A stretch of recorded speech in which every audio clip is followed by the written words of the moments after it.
All right, then this building and the house itself were completed 1895, and that was still the horse and buggy era. Nobody had cars yet, so everybody was living like our Amish neighbors, horses and buggies. So the Porters had this nice carriage house, and they could park one of their carriages there and a carriage over there, and the horses lived right there. That was the stables. That's where they hung out, and of course the Porters did own this property back there, so they could tether a horse out for grazing and exercise, that sort of thing.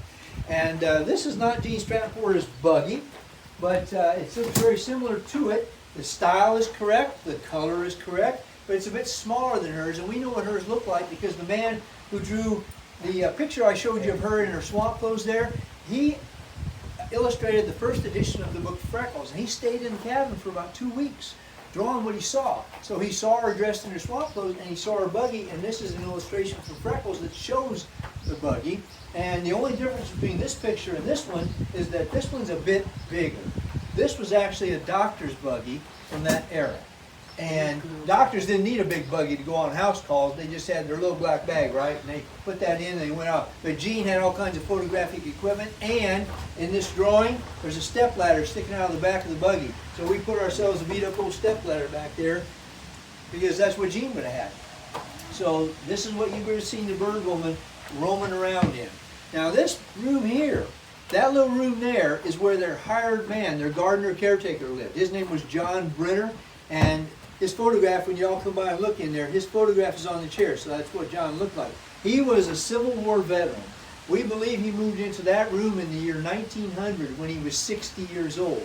20 years later, 1920, the Porters sold this place to their friends, the Prices, and Brenner was still living in that room after 20 years. So the Prices let him stay as their caretaker. And he died about a year and a half later in that room when he was 82. So he was known as Old John, and Jean has actually kind of immortalized him in some of her nature books. She mentions him by name. She'll say, I've got a quote there that I pulled out that says, Brenner spent a great deal of time fixing up birdhouses for me. And that's in her book, Tales You Won't Believe. So he'll forever be remembered through Gene Stratton Porter and us here, of course. Now, I got to take a look at something. You know, I'm an animal guy. I had a degree in wildlife, and I worked in 4 different zoos, and I lived in South Louisiana for 22 years. So I was a swamp and alligator expert down there. You like my alligator keychain there, right? So yeah, I worked at that Cajun swamp there. Hey là-bas, comment ça va? Ça va bien? And you go, oui, ça va bien, I'm doing good. That's what you say. You don't say, ça va mal, I'm not doing so good. You go, ça va bien. So, just taught her some Cajun there. You want to know the Cajun word for bullfrog? It's easy. It sounds like the bullfrog's call. Wawaron. Wawaron. That's the Cajun word for the bullfrog. That's real. That's true. Now, since I'm an animal guy, I can't pass up looking at an animal. I always have to look at an animal. So give me a second here. Oop, step back. There he is. There's a bat hanging right up in there. Straight up there. See where those white marks are right there? You look straight up there. There's a big brown bat hanging there. Head down, of course. That's what bats do. Can you see him? You see him hanging up in there? Yeah. Look straight up.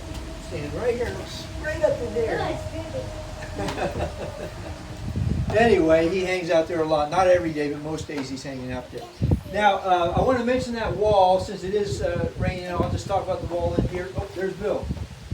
Oh, we have another umbrella. How long are you going to be here?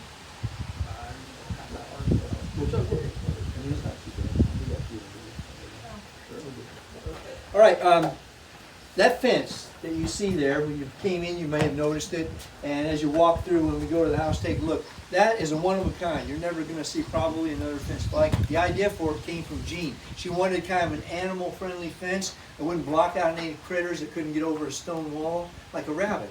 I see rabbits go through that wall, or a frog, or a toad. So that wall is a limestone block and it's full of holes. She wanted it that way so critters could go back and forth. And it's a long wall. It starts at this corner of the carriage house, ends at that corner, and that's about 580 feet long, which is almost 2 football fields. So it's a pretty long fence. And that's local limestone. That didn't come from southern Indiana where the limestone is famous down there. That's from right here in this area, 10 miles down the Wabash River. It was quarried near Lynn Grove. So that's local stuff. One more thing I'm going to mention since it's raining, and as we walk by, see that tube-looking thing with a green roof on it right there by all those wonderful flowers. It's kind of a cylinder with a door in it. Well, that started its existence as a hollow sycamore tree somewhere in the Limberlost area. We don't know where. And then somebody, we don't know who, cut a door into it and began smoking meat inside of it. So that was a tiny temporary smokehouse. And when we go by, I'm going to open the door so you can just glance at it and see it's all charred and blackened inside because it was used for many years. Now, Jean Stratton Porter knew about it. She'd photographed it for one of her nature books. And when they built the house, she had it cut down and brought here as kind of a decoration for the yard. They didn't smoke meat in it anymore. It would have burned up. It was dead by then. And based on the notation she made about it, we think it dates back to the 1840s. So that's pioneer era stuff. So it's very, very old. All right, it's not raining super hard. We're going to go up to the front porch so I can bring you all on the inside. But as I say, I'll walk up and I'll just open that door. As you walk by, just glance and notice that the interior is all blackened and charred, okay?